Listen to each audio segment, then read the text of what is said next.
Hi, everybody. Welcome back to my second episode of Daily Diabetic Diva. I changed my name just a little bit, only because I realized that there are other diabetic divas out there on YouTube, which I was really excited about because that told me that I'm kind of not alone. I haven't checked out their channels yet. I'm going to. One girl is a lovely young lady. I don't know how old she is now, but she was entertaining, the one that I did check out. Anyways, onto my channel. I'm back on my second episode, and I'm glad that you're watching. I'm really grateful. Thank you so much. So, the last time that I spoke and introduced myself and said what was going on and why I was doing this, I had said that it was a small labor of love, and it took some time and some meditation on if I wanted to do this because I'm exposing myself. I'm exposing myself emotionally and physically. And so, yeah, I took the leap and I'm doing it. I guess it's my own self therapy, and maybe I'm being a little selfish because I'm doing this mainly for me, but I want to reach out to whoever else is out there that might have a question for me or who wants to just share what they go through on a daily basis living with diabetes and having to be divas about our lives and our bodies and how we take care of that. So, today we're going to talk about feet. How do you take care of your feet, whether you're diabetic or not? Um, I have learned over the years that healthy people traditionally have really stinky feet. Like they don't care about it. Like, unless, they're a little neurotic and stuff, but most of the time, when I've been in situations where people have to remove their shoes, whether it's like a yoga class or I come upon a coworker who's switching out from their heels to their tennis shoes, to go for a walk at lunch, there is a foot odor. And even before I was diagnosed, I had this, I guess, this fetish or this paranoia about stinky feet. I don't like stinky feet. I have never liked stinky feet on myself. Now, if someone else has it, I'm not going to hold it against them. That's how they care for their feet. But as far as I'm concerned, I just didn't want to be known as the girl with stinky feet since I was in high school. Back in high school, I was a cheerleader, and so we were in tennis shoes a lot, sweating a lot, wearing our footwear long periods of time. And so, yeah, like my sophomore year in high school, I had a really bad foot odor problem, and it was embarrassing. Like I felt like you could smell them through the tennis shoes in class while I was, going from class to class. So little did I know, back then, and it's taking me years, that you need to baby yourselves. My best friend's mom, mentioned that to me one time. She said, I bought you some bath salts and some skin scrubs, and for so that you can baby yourself. And I looked at her kind of strange, and she was like, "Oh, I guess you don't baby yourself. You don't baby your body." And no, I grew up with, you take a bath every day, you get a wash rag, soap up, and you clean everything you're supposed to clean, and that's it. I didn't know about foot scrubs or hand scrubs or a facial mask, anything like that growing up. It was very, very simple. But back to my feet, since then, I was like, well, gosh, I don't want to be known as that girl. And so I started paying attention more to my feet. Fast forward to my diagnosis, how life changes for you from one minute to the next once you're diagnosed. They start telling you, the healthcare providers start telling you, you need to take care of your feet. You can't wear high heels anymore. You can't wear pointed toe shoes anymore. You have to wear thick soled shoes. You can't wear sandals. You can't wear flip flops. And most of all, you cannot go barefooted. And you must always keep an eye on your feet. You cannot let your toenails grow long. You cannot put lotion between your toes. You cannot get pedicures. You yourself have to be your pedicurist. You cannot wear nail polish on your toes. And, mind you, I wasn't a woman to go and get a pedicure every other week. But, I would because of my fetish all those years, I did baby my feet. I don't like the feeling of my feet being dirty. If I've been in the same pair of shoes all day long, I'll get home from work and I go to my tub and I wash my feet. Then I get into socks and slippers, and I relax, and it's nice. And daily, when I get in the shower, and you scrub everything else, and then the last thing I do is I scrub my feet really well. And then I have slippers that I wear, and they're the only slippers I wear inside the house when I get out of the shower. And I've done that for years. If in the summertime I'm wearing sandals, well, I also get home from wherever I'm at, and I have to wash my feet. It's just the feeling of them being clean, and having been out in the elements and so close to the street or the ground or the mall, where other people are treading. Certainly your feet are going to be kicking up some kind of stuff. And so, yeah, that's me. I'm the foot fetish woman that keeps her feet watched. Anyways, once I was diagnosed, that attention to my feet became even higher.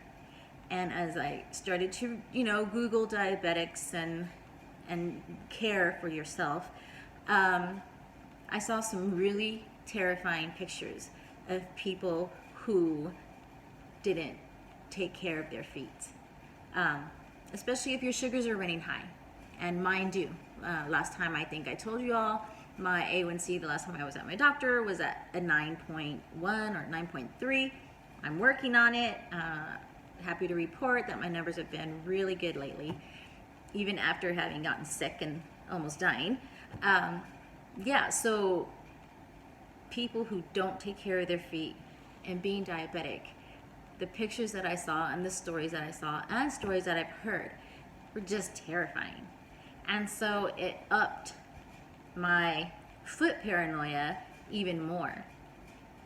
And so, yes, I keep my same routine about how often I scrub my feet, before bed, lotion, and socks and slippers in the morning. I'm, again, taking care of them.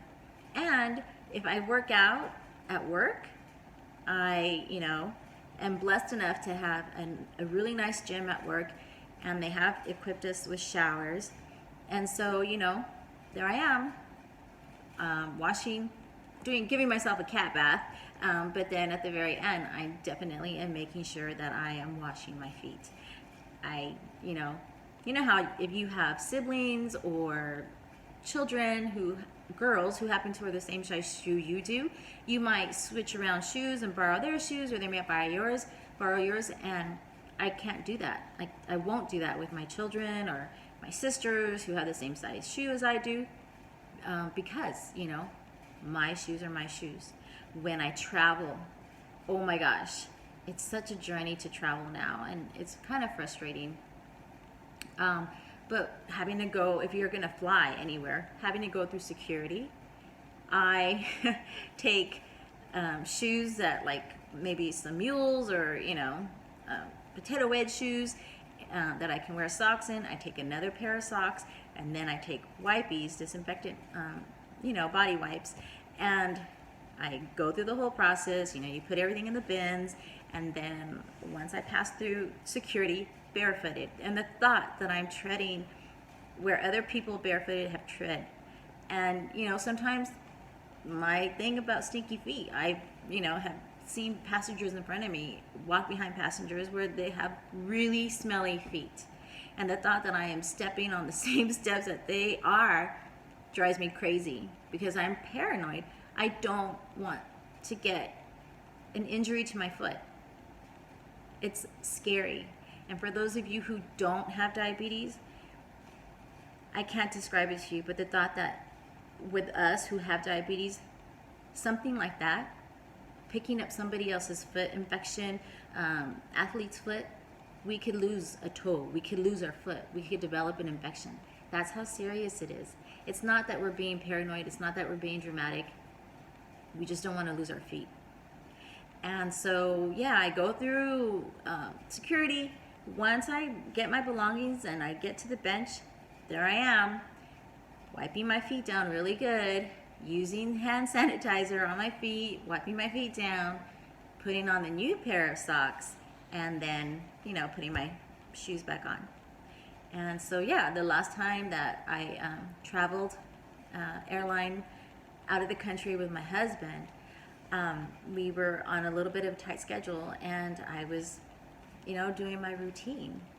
And so, yeah, this leads me to the next kind of the emotional side of diabetes, is that we were in a rush, and, my husband, God bless him, he didn't mean it, but when we got through and I was doing my little foot routine, he was like, honey, hurry up.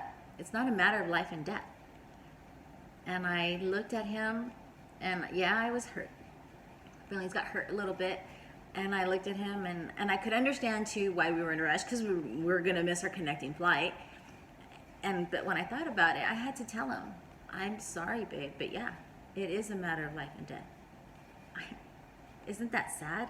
That something like that, something as simple as walking barefooted through security at TSA, you could get really, really sick if you have diabetes, because you can pick something up from your feet and it could develop into gangrene, a wound that doesn't heal. You could lose a toe, you could lose a foot, or your blood could just become toxic if you develop gangrene for whatever strange reason, or from a wound, some kind of infection. You get really sick, and yeah, you can die. And so, me, in my mind, I don't want that to happen. And I was hurt, and it was hard for him to understand at that moment. But, once we were situated and made our connecting flight, and, he thought about it, and thank God that I don't have to rip into him, or that he just refuses to understand. He's really been with me along this journey, not in my way, not giving advice without, without being preachy to me. But he's let me go on and on and on about my sugar is this, my sugar is that, I don't feel good, and everything. He's been there, and I appreciate that. But yeah, your loved ones are going to have those moments where they don't understand. Parents or siblings or significant others, that's the hard part, is when they're healthy and they don't have it, they can't relate.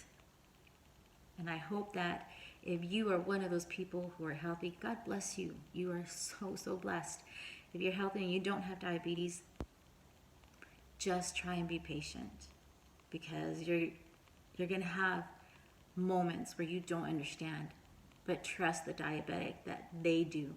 If they are making the effort to take care of themselves, even if it's just their feet, be understanding, because as the diabetes develops and stays in our bodies for years, the likelihood of us losing sense in our feet, it's going to happen. And then increases the chances of us having some type of foot cut, because we can't feel our feet anymore.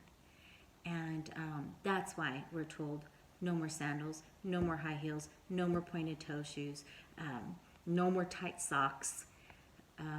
What else? Keep your feet lotioned, but no lotion between the toes. Keep the toenails clipped, but no nail polish. No thin-soled shoes. Never, never, never walk barefooted ever again. And that's hard, because someone like me, I grew up barefooted, running around barefooted. My grandparents, their home, we would go there every other Sunday. And my grandfather would take us for walks in, a small desert there by their home, right behind their home. And sometimes, he would tell us, I'm leaving right now, of course, in Spanish. And he would start taking off, and all of us would go running after him because we wanted to go with Grandpa. And, if we had shoes on or not, we just took off. And so, yeah, I grew up, and, and I joke around. My feet were genetically created to walk this earth barefooted, They're wide and stumpy looking, but they're my feet, and I love them. And before I was diabetic, I used to kind of be embarrassed about the shape of my feet and how wide they are. but now I just love them, and I don't want to lose them. All right, everybody. I don't know how this video goes. I hope you've stayed tuned. Take care of your feet. And if you're healthy and you don't have to worry about it, take care of your loved one's feet. All right. Thanks. Talk to you soon. Bye.